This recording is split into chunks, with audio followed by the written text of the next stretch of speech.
Okey, bismillah.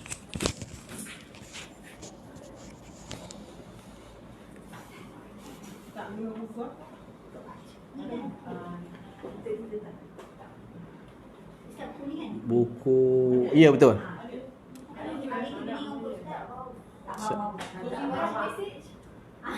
Oh, ingat tajwid ni. Itulah dia. Saya pun kelang kabut juga.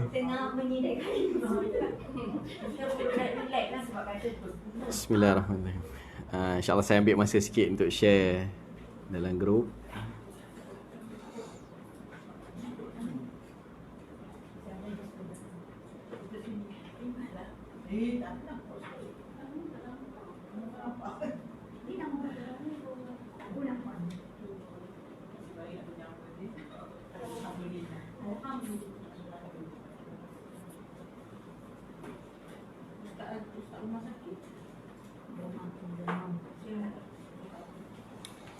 Okay, bismillahirrahmanirrahim.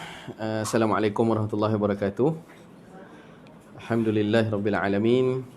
Wassalatu wassalamu ala asyrafil anbiya'i wal mursalin sayyidina Muhammadin wa ala alihi wa sahbihi ajma'in. Rabbana zidna ilman warzuqna fahman birahmatika ya arhamar rahimin. Allahumma faqihna fid din wa 'allimna at-ta'wil wahdina ila siratikal mustaqim, amma ba'd. Alhamdulillah, syukur pada Allah dapat sekali lagi kita sama-sama pada pagi ni. Namun dengan sedikit berita duka cita lah. Kita tak dapat sama-sama Ustaz Umar kita pada pagi ni yang patutnya dijadualkan untuk kelas tajwid. Ala kulli hal, kita doakanlah beliau sembuh daripada tak sihat. Dan Ustaz Husni juga, saya dimaklumkan pagi tadi saya kontak dia, beliau juga demam. Ustaz Husni pun demam, Ustaz Umar pun demam. Jadi kena pula hari ni kita ada jamuan pula. Jadi saya pun uruskan mak saya dulu tadi. Awak dia pergi makan dulu siap-siap apa semua. Balik dah tidur baru saya datang sini balik lah. Jadi dalam kekelam kabutan tu alhamdulillah dapat jugalah kita sama-sama insya-Allah sekitar setengah jam je untuk pagi ni untuk kita baca sedikit hadis-hadis Nabi sallallahu alaihi wasallam insya-Allah. Dan sebelum kita mulakan, sama-sama kita hadiahkan bacaan suratul Fatihah. Pertamanya kita niatkan untuk junjungan besar Nabi kita Nabi Muhammad sallallahu alaihi wasallam, pada ahli keluarga baginda, pada para sahabat baginda, para tabi'in, tabi'in dan yang mengikuti kepada jalan mereka sehingga ke hari kiamat. Dan juga kita niatkan juga biniyati syifa, Fatihah boleh dibaca dengan niat syifa, untuk niat kesembuhan, jadi penawar insya-Allah untuk Al-Fadhil Ustaz Umar kita dan juga Ustaz Husni.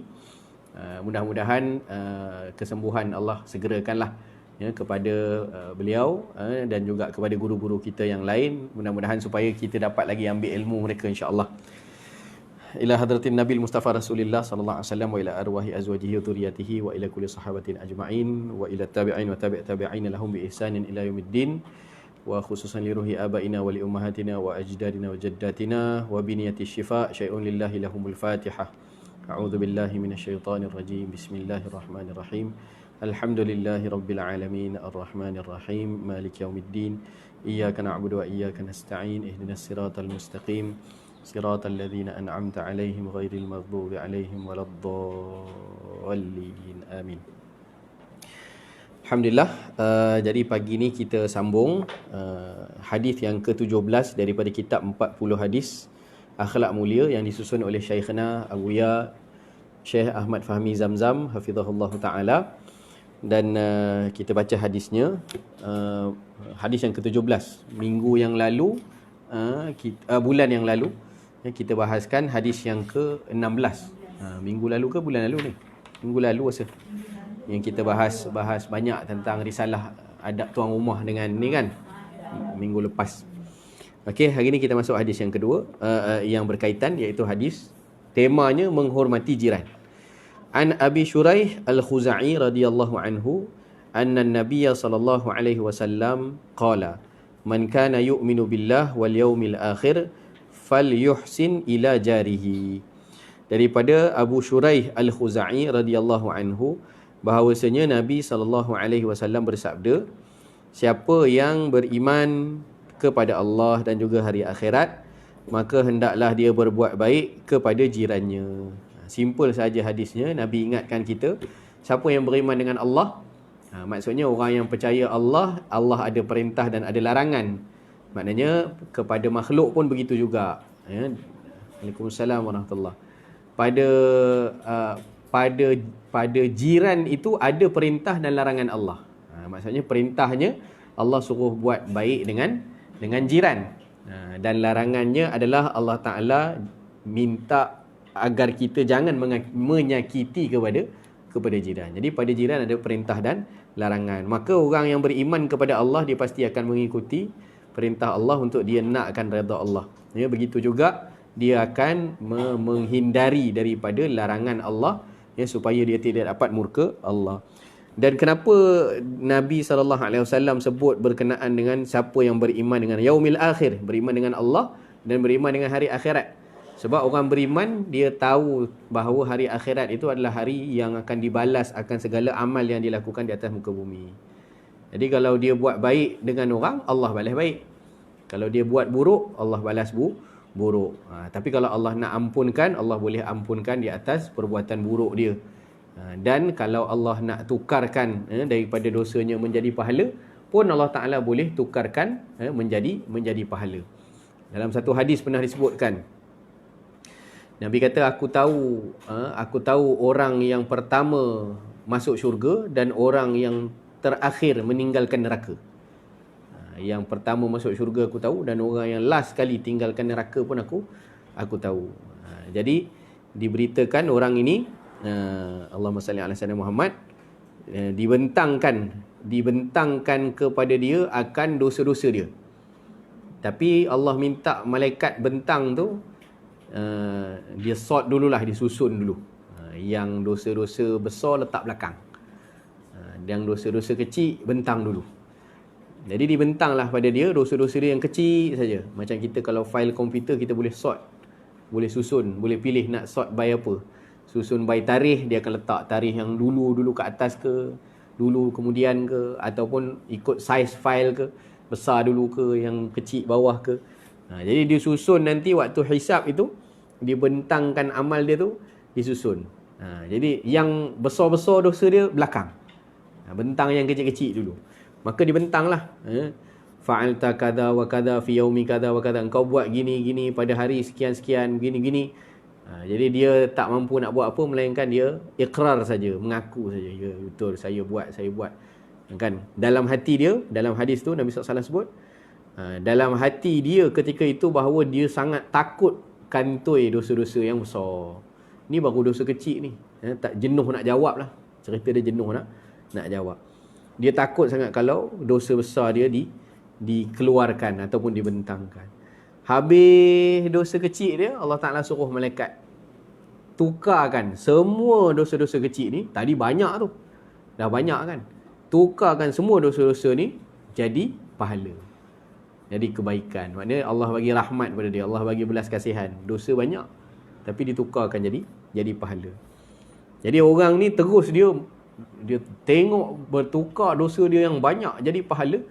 Dia kata, ya Allah, aku ada lagi dosa besar belum dibentang. Tadi dia takut. Kemudian tiba-tiba dia pula yang keluarkan, ya. Ini dosa besar belum lagi ni nak bentang. Sebab apa? Sebab keterujaan dia bahawa dia mendapatkan rahmat daripada Allah Subhanahu wa ta'ala. Kalau yang dosa kecil pun macam ni banyak tukar jadi pahala, apatah lagi dosa yang besar, lagi besarlah pahala yang diharapkan. Maka Allah Ta'ala suruh dia masuk dalam syurga. Dan dalam hadis itu, sahabat yang riwayat hadis tu kata, kami tengok Nabi senyum hatta badat nawajizu, sampai nampak gigi geraham. Sebab apa? Nabi gembira apabila umat Nabi dapat rahmat daripada Allah Ta'ala. Jadi apa yang perintah yang Allah Ta'ala nak kita buat dalam hadis ni, yang pertama, siapa beriman dengan Allah, siapa beriman dengan hari akhirat, maknanya dia yakin dia akan pembalasan. Maka apa yang dia kena buat? Fal yuhsin ila jarihi, maka hendaklah dia berbuat baik kepada jirannya, walau siapa pun jirannya. Kita baca keterangan daripada Syekh. Hidup damai, selesa dan bahagia merupakan idaman setiap individu dalam hidup bermasyarakat. Jadi kita ni hidup tak boleh hidup seorang-seorang. Manusia ni dia saling memerlukan. Kok mana pun dia saling memerlukan. Kita hidup asalnya mungkin bujang, seorang-seorang.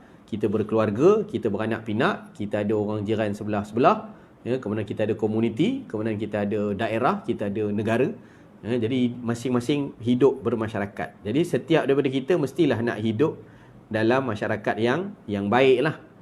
Bahkan disebut oleh kata hukama kan, al-jar qabla ad-dar. Tengok jiran dulu sebelum tengok rumah. Maksudnya kita nak memilih mana tempat kita nak duduk. Yang ditengok tu bukan rumahnya dulu, tapi ditengok kejiranannya dahulu. Kan yang macam mana kita nak duduk depan surau ke, nak duduk dengan orang-orang. Kan hatta dia orang pun buat perumahan, ada benda-benda yang dia ni lah, ada orang dia promo dia punya fasiliti. Kan ada orang dia promo dia punya suasana. Kan macam apa? Raudahville. Kan macam dia buat tu, dia kata apa, Islamic City, macam tu lah maksudnya kan.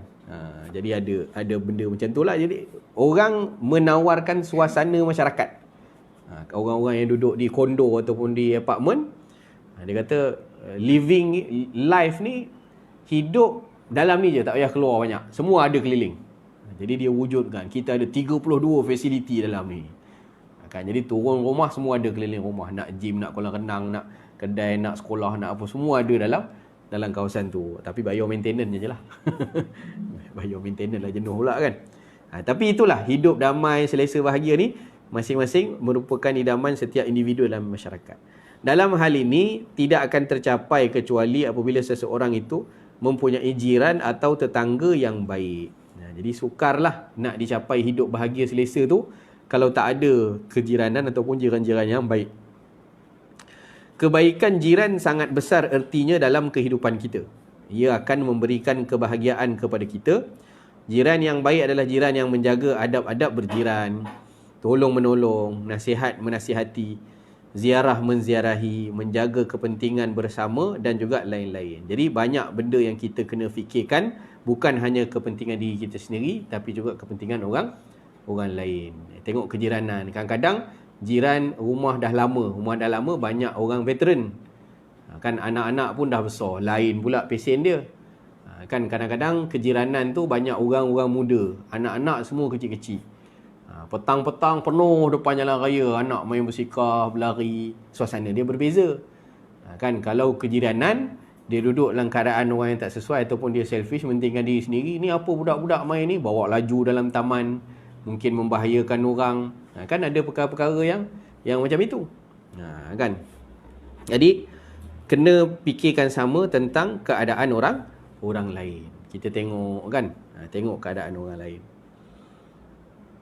Tetapi jiran yang jahat sudah pasti akan banyak mengganggu keselesaan jirannya sehingga menggelisahkan jiran dan menjadikan mereka kehilangan segala nilai ketenangan dan kebahagiaan. Jadi susahlah yang selalu buat pasal dengan jiran ni, memang agak sukar dia nak hidup senang. Ada satu hadis Imam Bukhari riwayatkan, seorang sahabat ni dia teruk diganggu di jiran dia. Maksudnya macam mana banyak benda yang jiran dia buat, dia sakit hati lah. Teguran dah dibuat, macam-macam benda dah dibuat, tapi dia masih lagi dengan keadaan dia macam tu. Maka sahabat ni bagi tahu pada Rasulullah sallallahu alaihi wasallam. Jadi Rasulullah kata, engkau bawa barang-barang kau letak depan rumah. Bawa keluar barang-barang kau letak depan rumah. Ini demonstrasi mogok. Kan bawa barang, perabot ke apa kan, dia letak depan rumah. Jadi bila orang tanya, cakap aku disakiti. Maksudnya macam itulah. Jadi bila orang lalu lalang, orang tengok ni kenapa ni macam ni, aku disakiti. Mana jiran dia ni? Jadi orang datang, setiap kali orang datang bertanya tu, orang akan maki jiran. Setiap kali orang tengok keadaan dia, orang akan maki jiran tu. Jiran tak guna, tak apa nama macam ni, perangai ni. Dia duduk mogok depan rumah. Ini disuruh oleh Rasulullah. Kalau dia tak buat, Rasulullah suruh buat macam tu. Jadi akhirnya tuan rumah tadi, dia dengar lah, tuan rumah jiran dia tadi yang selalu menyakiti tadi. Orang lalu je orang maki dia, orang lalu je orang maki dia, orang lalu je orang maki dia. Lalu akhirnya dia tak tahan. Dia tak tahan keadaan macam tu, dia pergi jumpa jiran. Sudahlah, masuk dalam rumah, aku tak kacau kau dah. Aku tak sakiti lagi kau. Apa yang aku buat selama ni aku takkan buat dah.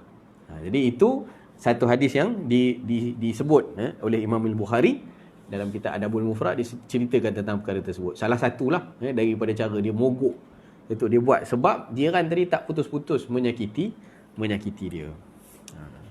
Jadi memanglah tak tenang, mana nak tenang, susah nak tenang. Kadang-kadang suara saja pun boleh jadi mengganggu, kan? Macam jiran sebelah ni, dia pernah bagi tahu pada saya, kan, Ustaz, kalau saya cucu saya datang kadang-kadang bising apa semua, bagi tahulah, kan, takut ganggu kelas Ustaz. Kan, saya pun cakap pada dia, saya pula kadang-kadang mengajar, kita pakai mikrofon apa semua, kita buat kelas, kalau kami bising pun bagi tahulah, kan, takut mengganggu juga. Jadi begitu keadaannya, harmoni kedua-duanya baik, kan. Kita buat hubungan yang baik dengan jiran. Kita pun tak nak cari pasal dengan orang sebelah, kan. Dalam masa yang sama maknanya kita pun ambil. Sebab tu awal-awal dulu pun kita di sini pun kita ada masalah parking, kan, ada masalah parking. Maknanya jemaah-jemaah kita awal-awal dulu kan ramai, kan, siap beratur 7-8 kaunter kita buka mengaji. Jadi memang ramai. Semenjak PKP ni slow sikit lah. Jadi mula-mula dulu ni habis depan pagar-pagar rumah orang ni, ada yang jemaah yang datang parking di depan, blok pagar rumah orang, orang nak keluar tak boleh. Jadi itu sebenarnya ada satu adab juga dalam berjiran. Kita fikirlah kita mungkin nak dekat dengan tempat kita datang, tapi orang tak boleh keluar, maknanya ganggu jiran tu. Maka kita kena perhati, kalau aku parking sini agak-agak ada sangkut tak laluan ni. Jadi kita di sini, kita galakkan, kalau tengok dah penuh tepi-tepi ni, surau lah. Dekat padang tu luas. Kalau yang datang naik kereta, jalan sikit lah. Kan, jalan sikit. Supaya apa? Supaya tak apa jalan kaki sikit tu, supaya kita tak mengganggu orang. Dan kita letakkan dalam hati kita, aku buat ni kerana Allah, aku nak mudahkan orang, supaya Allah mudahkan aku. Ambil itu je lah. Kan, ambil keadaan yang sebegitu. Saya pernah cerita kawan saya di mana, di Australia ataupun di New Zealand, saya lupa. Dia pernah ceritakan berkenaan dengan satu masjid di sana. Satu masjid di sana yang ditutup oleh pihak autoriti. Jadi dia tak ada Islamofobia, kan, di sana. Cumanya kadang-kadang adalah orang cuba bangkitkan bila masjid tutup ni, benda sensitif lah, kan. Kenapa pula nak tutup ni, benci Islam ke apa ke? Jadi ada orang cuba bangkitkan benda macam tu. Masjid ditutup oleh pihak autoriti. Tapi bila ditanya balik pada autoriti, sebenarnya kami pun tak nak tutup. Sebab mereka masjid, dia komuniti, jadi dia sewa satu building untuk dia buat masjid. Building tu dalam kawasan komuniti lah, kan. Jadi nak jadi ceritanya, banyak laporan daripada penduduk. Ini komuniti Pak-Pak Arab lah, kan, di mana, di New Zealand atau di Australia. Jadi banyak laporan daripada penduduk yang Pak-Pak Arab ni datang ke masjid, dia parking blok depan rumah orang. Orang tak boleh nak keluar, tengok, tunggu daripada dalam rumah siapa orangnya, daripada masjid datang naik cabut, daripada masjid datang naik cabut. Jadi tuan rumah tak tahan. Bukan satu dua aduan itu, terlalu banyak aduan itu. Maknanya memanglah kita memang nak senang. Istilah dia kalau masjid ni, kalau kita bawa motor, kalau boleh parking sebelah imam kita parking. Turun-turun terus semayang, kan. Ataupun kalau naik motor tu, semayang atas motor terus. Motor yang masuk saf. Kita kalau boleh memang nak macam tu lah. Kan? Ceritanya kalau boleh, tapi memang tak boleh. Jadi dia akan pergi parking yang paling dekat sekali yang dia boleh parking. Tapi dalam keadaan kalau tak ada ganggu orang, tak apa. Tak ada masalah, kan? Tak ada ganggu orang. Tapi kalau kadang-kadang tu dia tak jauh sangat pemikiran dia. Jadi dia kata yang penting aku boleh dekat. Jadi bila dia dekat tu, rupa-rupanya blok laluan keluar masuk. Semayang dekat tempat laluan keluar masuk saja dah makruh. Kita semayang kat pintu makruh. Kan, tak, melainkan memang soft tu dah tak boleh buat apalah. Tak boleh buat apalah sebab orang akan lalu lalang depan kita. Sedangkan lalu depan orang tu boleh jadi makruh dan boleh jadi hukum haram juga. Kan, kalau lalu tu pun kita boleh angkat tangan halang dia lalu. Apatah lagi ganggu laluan orang lain ketika mana di luar solat. Dalam solat saja pun tak boleh. Dalam keadaan yang macam itu. Jadi itulah antaranya. Jadi bukan ditutup tu kata pihak autoriti, kami bukan tutup sebab kami benci Islam ke apa, tidak. Tapi sebab kami tak mampu nak tepih aduan daripada penduduk. Jadi di situ kita tahu akhlak. Yang pentingnya akhlak ataupun ada adab dalam berjiran. Kan? Tengok tak pasal-pasal masjid pun kena tutup. Kalau tak elok-elok boleh beribadah, boleh ni apa kan. Kalau tak masjid pun kena tutup. Oleh sebab itu Islam menyuruh kita berbuat baik kepada jiran walaupun terhadap mereka yang bukan seagama dengan kita. Apatah lagi yang seagama. Dan ada yang ada talian kekeluargaan. Jadi jiran ni ada 3 kesimpulan lah. Dia ada 3 peringkat. Yang pertama, jiran dengan satu hak. Jiran dengan satu hak. Maknanya ni ranking lah. Kalau jiran yang macam ni kena buat baik, tapi buat baik dia tu 1 star lah. Satu hak. Kan? Siapa dia? Iaitu jiran yang bukan Islam. Dia ada hak untuk kita buat baik. Hak dia apa? Hak dia hak jiran. Dia tu berjiran. Dia bukan Islam. Maknanya kita kena buat baik. Tapi 1 bintang lah. 1 hak saja. Ada jiran yang ada 2 hak. Maknanya kena layan lebih lagi banding daripada yang tadi. Iaitu jiran yang beragama Islam. Sebab dia ada 2 hak. Yang pertama hak jiran. Yang kedua hak kalimah la ilaha illallah. Hak iman. Sama-sama beriman. Kan jadi orang yang sama-sama beriman kan bersaudara. Okay, jadi persaudaraan kita dengan jiran tadi ada persaudaraan kalimah la ilaha illallah. Maka kena buat baik lebih daripada jiran kita yang bukan Islam. Dan ada jiran yang ada 3 hak. Yang ni layanan paling special lah. Kena lebih lah. Iaitu jiran yang beragama Islam dan bertalian darah. Yang memang saudara mara kita.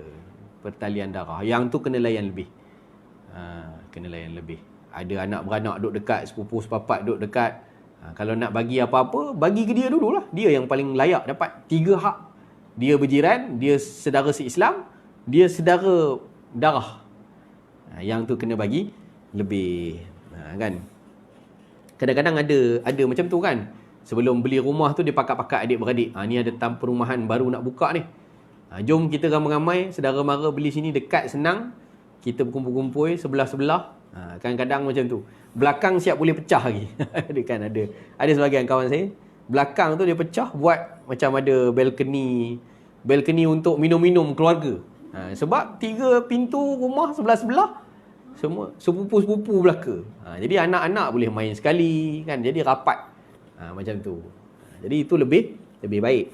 Sebab dia menghubungkan silaturahim itu adalah satu perkara yang besar sangatlah pahala dia.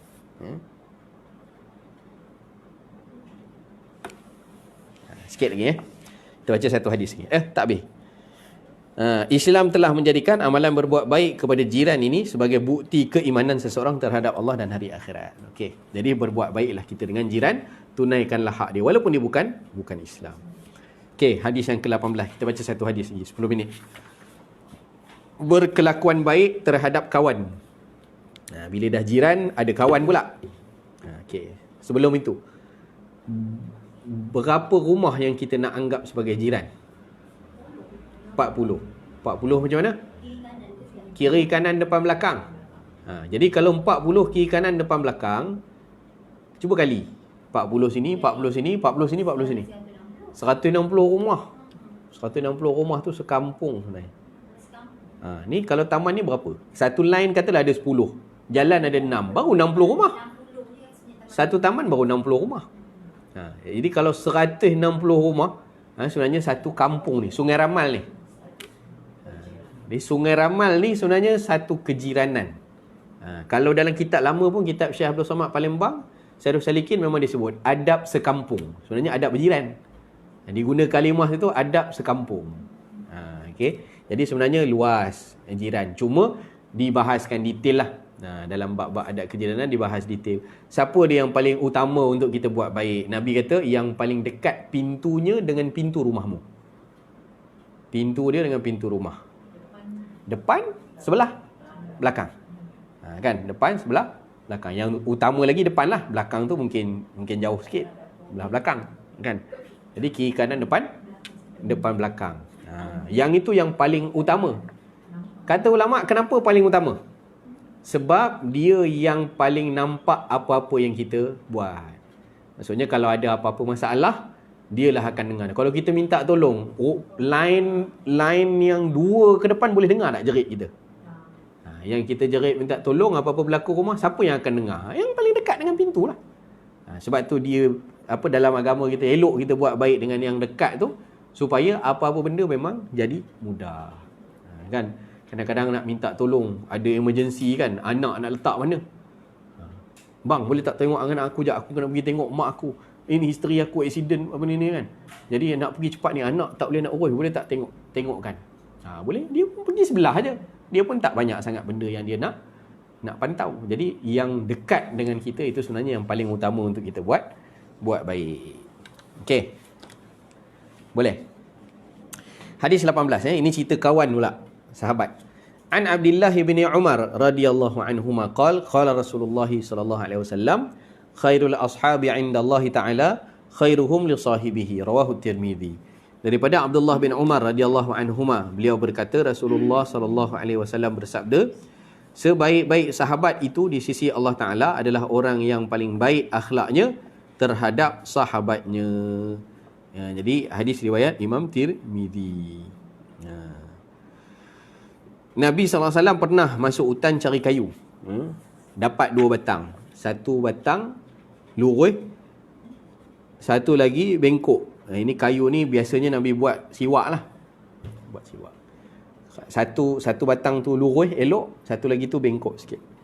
Jadi Nabi SAW bagi pada sahabat yang lurus. Ambil yang lurus ni. Yang bengkok Nabi ambil. Jadi sahabat tanya, bagi akulah yang bengkok tu. Yang bengkok tu lah bagi aku. Jadi Nabi SAW kata, tak, engkau adalah sahabatku. Ya, maka ini adalah hakmu untuk mendapat yang baik daripada aku. Maka itu juga bahagian daripada dia panggil ithar. Ithar ni mendahulukan orang lain dalam kebaikan. Dia melebihkan. Ithar tu maksudnya melebihkan. Kalau dalam ayat Quran ada juga Allah turunkan kepada orang Ansar. Wa yu'thiruna ala anfusihim walau kana bihim khassasah. Mereka mendahulukan kepada orang lain berbanding daripada diri mereka, walaupun diri mereka sangat memerlukan kepada perkara itu. Turun wahyu. Turun wahyu tu kenapa? Cerita utamakan sahabat tadi lah. Macam mana dia utamakan? Ceritanya orang Ansar ketika mana Nabi SAW datang ke Madinah, kan, bila Nabi ada di Madinah ni kan pusat pemerintahan Islam, pusat taklim kan. Jadi orang nak mengaji agama dulu, Yaman tak ada apa-apa lagi, Mesir tak ada apa-apa lagi, Habsyah tak ada apa-apa lagi, tempat lain semua tak ada apa-apa. Perkembangan ilmu Islam adalah di Madinah. Maknanya orang di mana-mana pun bila nak dapatkan ilmu, mereka akan bermusafir, mereka akan jumpa Rasulullah di Madinah. Sebab itu kunci ilmu Islam disampaikan kepada sahabat. Walaupun orang dah Islam di negara-negara lain, tapi mereka nakkan ilmu, mereka akan datang ke Madinah. Jadi boleh bayang tak, Rasulullah rumah besar mana? Nak layan macam mana ni musafir-musafir jauh-jauh daripada Yaman, daripada Syam, daripada mana-mana, sebab nak belajar dengan Nabi. Maka orang-orang Ansar di Madinah ni, yang mungkin ada rumah 2-3 biji, yang ada homestay istilah kita lah, kan? Jadi kadang-kadang tu yang tak ada rumah pun, maksudnya yang rumah sendiri saja. Tapi mereka datang pada Rasulullah, ya Rasulullah, ni tamu daripada mana? Ni ada 10 orang rombongan daripada kabilah ni datang. Jauh ni. Ya Rasulullah, 2 orang meh bagi kat aku. 2 orang ni bertamu di rumah aku, mari. Jadi begitu. Nanti sekali datang sahabat lain pula, seorang, aku boleh seorang. Aku boleh 2 orang. Habislah semua. Agi. Jadi tak ada lah. Kalau bayangkan 10 orang tu nak duduk rumah Rasulullah, mana mahu. Jadi sahabat-sahabat Ansar ni tadi berebut pula. Berbagi-bagi dia. Kami mai sini 2 orang. Yang ambil 2 orang tadi tu, dia tak tanya isteri dia pun.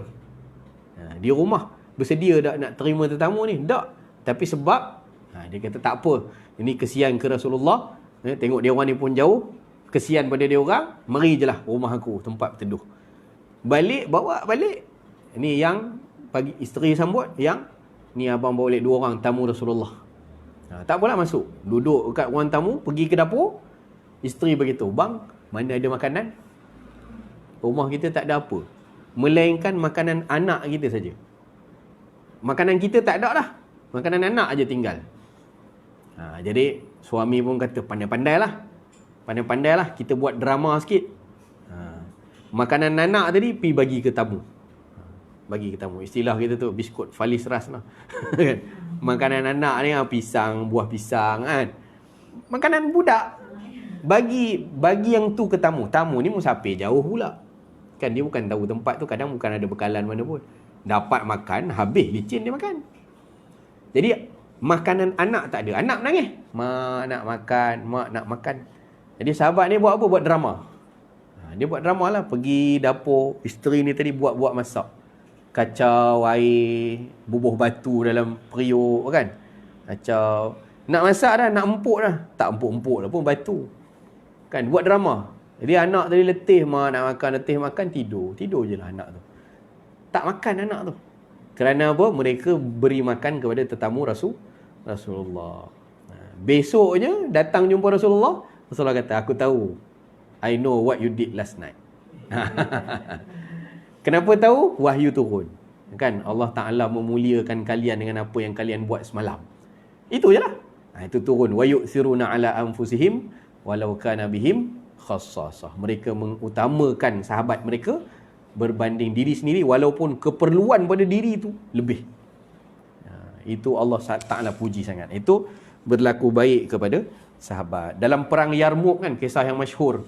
Seorang ni dia jumpa pak saudara dia minta air, dah nazak dalam peperangan nak bagi air. Pak saudara dia tengok sebelah, aku nampak orang sebelah tu macam lagi nazak daripada aku. Kamu pergi bagi air tu ke dia. Kawan ni pusing, bagi ke dia, dia pun kata, tu nampak pakcik tu. Pakcik tu dah nazak teruk lagi daripada aku. Pergi bagi ke dia. Dia bagi pusing-pusing tu, patah balik ke pakcik dia sendiri. Maknanya setiap orang pun mendahulukan kepada orang lain, nampak keadaan orang lain untuk diutamakan. Jadi sukarlah. Kalau dalam kitab Syairus Salikin, adab sahabat, dia sebut ada 3 level mengutamakan ataupun berlaku baik kepada kawan ni, ada 3 level. Peringkat yang pertama adalah seperti majikan dengan pekerja. Macam majikan dengan pekerja. Majikan dengan pekerja macam mana? Bos, kalau ada untung 10,000, bos gaji dia 5,000. Pekerja ada 3 orang, dia bagi 1,500, 1,500, 1,500. Contoh macam tu kan. Jadi bos biasanya banyak lah, tapi pekerja tadi dia bagi sikit kan. Yang itu peringkat yang pertama. Peringkat yang kedua, macam partner. Partner ni biasa 50-50. Okay, ada untung 10,000, dia ambil 5,000, sahabat dia bagi 5,000. Dia fikir sebagaimana aku perlu, sahabat aku pun perlu. Jadi dia kata, kenapa aku nak bezakan? Jadi yang itu peringkat yang kedua dalam memberi keutamaan pada sahabat. Sama.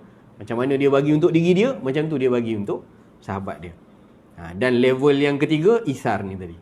Dia yang ambil sikit, dia bagi sahabat dia lebih. Kalau ada 10,000, dia ambil 2,000 je. 8,000 untuk kawan. 8,000 untuk kawan. Kita ada jumpa orang macam ni. Gaji banyak. Gaji dia 100,000 sebulan. Gaji 100,000 sebulan. Dia kata, saya ambil 15 je Ustaz. Setiap bulan saya ambil 15 je. 15 tu keperluan saya, bayar rumah, bayar kereta, anak saya, isteri saya spare sikit. Saya ambil 15 je. Baki 85 saya infak. Gaji 100,000. Boleh bayang?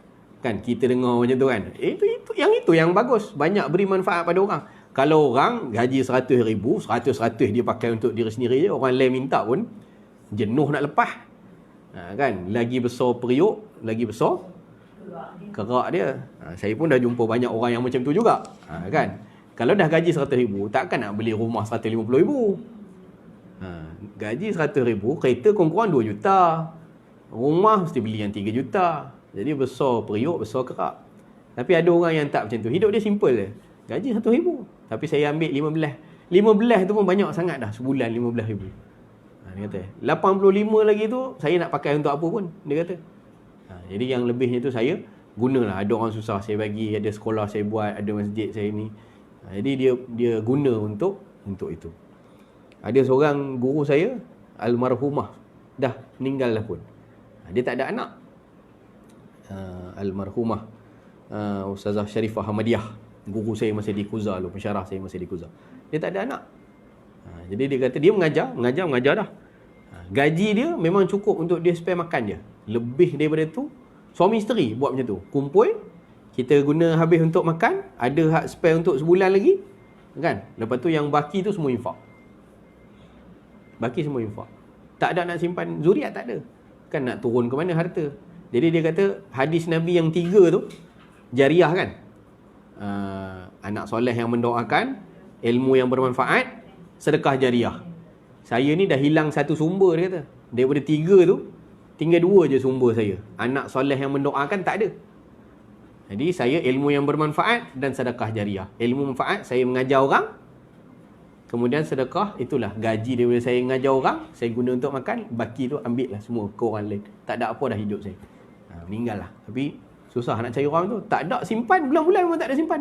Kira habis dah cukup makan, baki ada. Habis. Habiskan. Hebat lah. Orang begitu hebat. Hidupnya sederhana sahaja. Okey. Kita baca keterangan Syekh. Manusia adalah makhluk Allah yang suka hidup bersama dengan orang lain. Tabiat semula jadi manusia lebih suka bersahabat atau berkawan dengan orang lain. Kalimat insan itu sendiri berasal daripada anisa ya'nasu. Maksudnya jinak.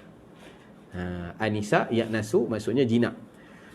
Jadi manusia adalah makhluk yang suka hidup bermasyarakat atau bergaul sesama mereka.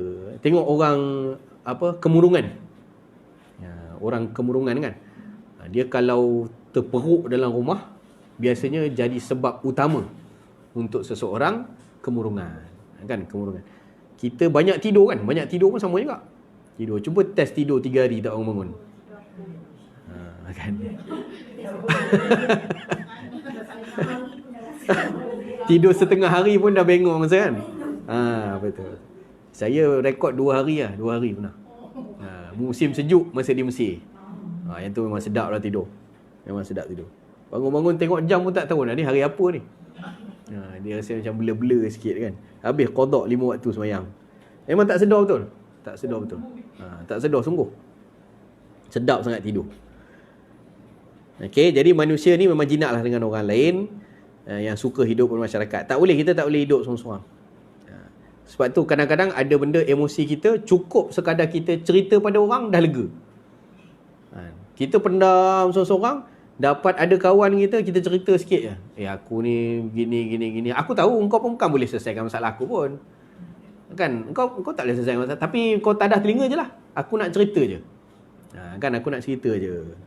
Jadi, dia kadang-kadang macam tu. Suami dengan isteri bukan macam tu. Suami isteri ni kawan baik kita lah sebenarnya. Suami isteri kan, kawan baik kita lah. Cuma yang uniknya, seorang daripada planet lain, seorang daripada planet lain. Jadi kadang-kadang dia tak boleh nak ngam. Kalau isteri, dia sifat dia nak bercerita je. Dia bukan nak minta solusi.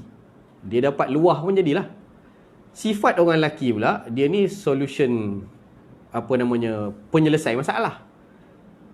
Jadi kadang-kadang tu benda kecil je, isteri nak cerita, tapi suami nak selesaikan. Jadi lagi cepat bagi suami, lagi cepat dia dapat selesaikan, lagi dia tak payah dengar cerita.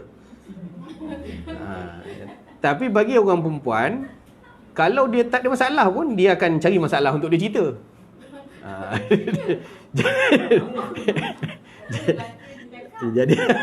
Jadi ada yang terbalik kan, ada sifat yang terbalik.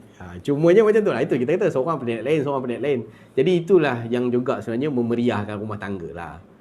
Kan, kadang-kadang tu kecil je sebab nak buat jadi bergaduh macam tu lah. Kan, isteri nak cerita, suami nak selesaikan, ataupun isteri minta selesaikan, suami dengar je kan, tak ada apa-apa ke respon. Ingatkan awak nak minta saya dengar je. Dia macam tu lah. Macam tu.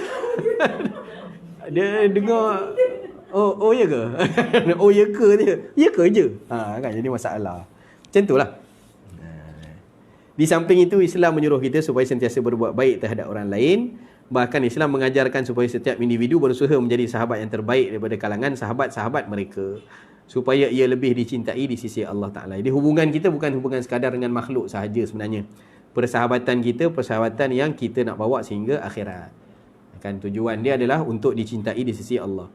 Ini merupakan satu galakan yang tinggi nilainya supaya insan sentiasa berbuat baik kepada orang lain, dan merupakan satu dorongan melakukan demikian kerana mengharapkan pahala di sisi Allah, bukan kerana apa-apa kepentingan peribadi yang bersifat keduniaan. Kerana apa? Dalam Quran jelas sebut yauma yafirul mar'u min akhi wa sahibatihi wa bani. Itu salah seorang yang boleh lari daripada kita di hari kiamat. Kita sini dunia tak boleh hidup tak ada kawan kita. Tiba-tiba kat sana dia lari. Orang macam mana yang lari tu? Orang yang macam ni, yang bawah ni lah. Kerana berkawan kerana kepentingan peribadi sahaja. Bukan kerana Allah. Jadi kita tak nak yang macam tu. Kalau berkawannya kerana Allah, kawan kita akan jadi saksi baik kita. Ni kawan-kawan mengaji kan. Kita ni bertemu di sini, bersahabat kerana mengaji. Jadi semua jadi saksi kebaikan lah. Kan selalu orang sebut, kalau tak jumpa saya di syurga, cuba perhati-perhati tengok kok tak lepas lagi. Cuba perhati tengok. Jadi nanti kawan akan jadi saksi. Ya Allah, mai datang ngaji sama-sama akak ni dengan saya dekat sini. Kenapa lambat nampak tu? Oh, lambat ya, syafaatkan dia. Tarik. Kamu dah lepas dah. Kamu tarik dia. Masuk syurga Allah. Jadi itu semua kawan-kawan, sahabat-sahabat itu, yang itulah yang kita nak, insya-Allah. Wallahu alam. Habis di sini hadis yang ke-18. Oh, lajak sikit 5 minit. Tak apalah. Okey semua, saya pun sebenarnya kena ambil anak, dan kita pun yang di sini boleh ada jamuan lah. Sedikit untuk hari ini, di samping kita raikan juga pelajar pertama yang khatam, Kak Noriza kita. Dah mula pun bacaan yang kedua. Dah mula bacaan yang kedua lah. InsyaAllah. Kita nantikan siapa pula yang hadir berikutnya lah untuk mengikut jejak langkah Kak Noriza untuk khatam. Lepas tu yang second ni dia kena syadid sikit lah. Dia pembetulan bacaan tu dia akan lebih ni lah. Kan? Okey. Mudah-mudahan ada kebaikan untuk semua insya-Allah, dan kita doakan ustaz-ustaz kita sihat lah yang sakit-sakit tu. Sallallahu alaihi wasallam Muhammad wa ala alihi wasahbihi wasallam. Terima kasih semua. Assalamualaikum warahmatullahi wabarakatuh.